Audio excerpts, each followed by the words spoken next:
From afar, Cumberland looks like a thriving, picturesque city nestled in western Maryland. But this former industrial center is among the poorest towns in America. We've faced a downward trajectory for many decades. It's also sliced in half by Interstate 68. But there's something else deeply dividing this town. I think it's the most absurd idea I've ever heard in my entire life. A dozen homeowners are locked in a bitter battle with city leaders. We're not going to be pushed out. We done decided we're not going nowhere. Over the very future of their neighborhood. A bomb fell out of the sky and managed to land here on our neighborhood.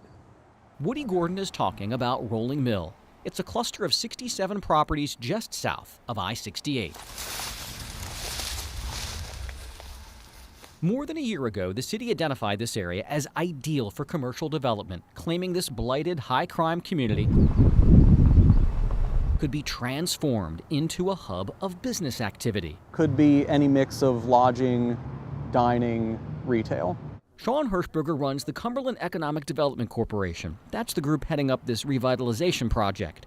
Hirschberger believes this undertaking will create jobs, increase the tax base, and spur economic growth. This administration has decided that we want to try to make a difference. So his group, with more than $2 million in city funds, is arranging to buy and bulldoze homes to make way for new businesses. This is ridiculous. But there's a catch. Well, I ain't got any place else to go.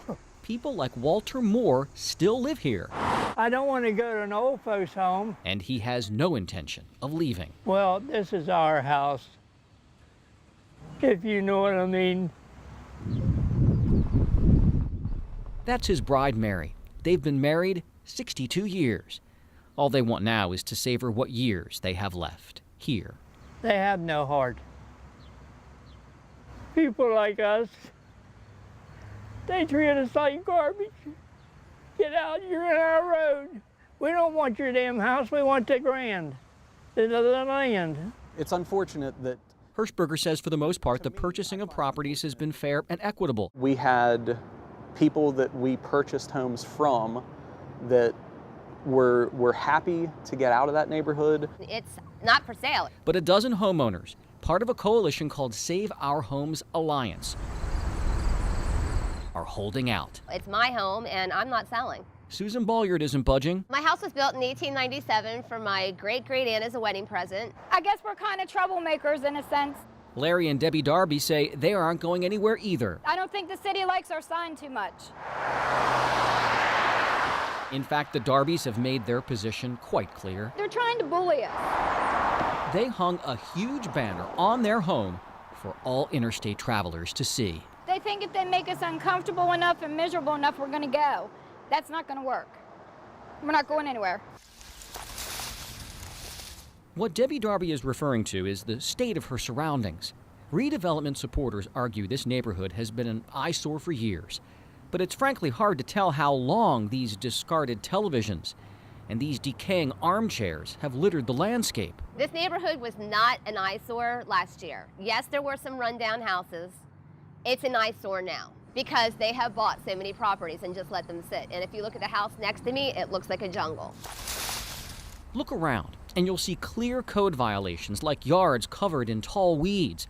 A city official even admitted most of the purchased properties have code violations.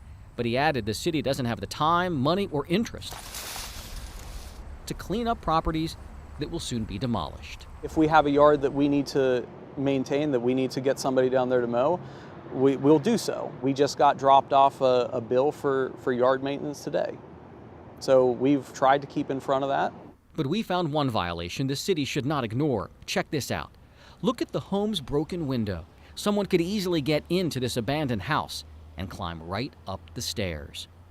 Redevelopment supporters also argue crime has plagued Rolling Mill for years, so a new start makes sense. That neighborhood had the highest concentration of criminal activity in Allegheny County. He is 100% lying.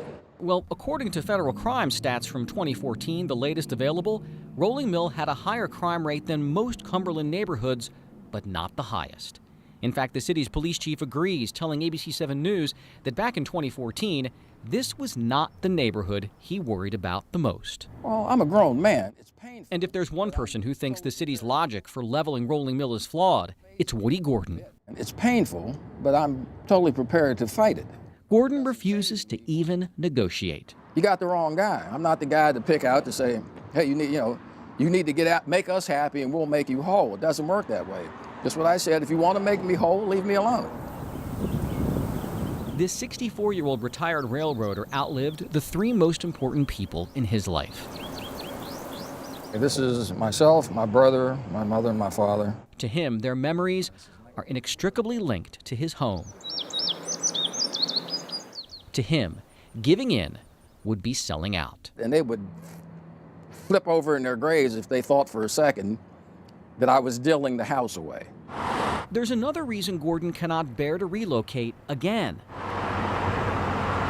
You see, in the 1960s, as a teenager, his family had to move when I-68 cut through town. This is my second time, yeah. So that really pisses me off. In that case, eminent domain applied because there was a public good associated with building an interstate. This coalition of homeowners is worried that eminent domain will be used again, but so far it has not. We're told what's more likely for Rolling Mill is what some call a build-around. That's where new businesses and old homes coexist side by side as neighbors. It's my family. For some, the home is much more than brick and mortar. It's a place where shared memories create the lasting and unbreakable bonds of family. For others, all of Cumberland is the home, and this land represents a chance to improve a struggling city's economic trajectory. What we're trying to do isn't about me. It's not about this administration. It's not about even the people that are down there. This is about the future of this community. All Sean Hirschberger wants to do is to sit down with disgruntled homeowners and talk. All Walter Moore wants to do is sit down. I've sat out here for 2 and 3 hours at a time, and you never see the same thing twice. And enjoy an ever-changing view he never plans on giving up. My life depends on this house. Jay Korf, ABC 7 News.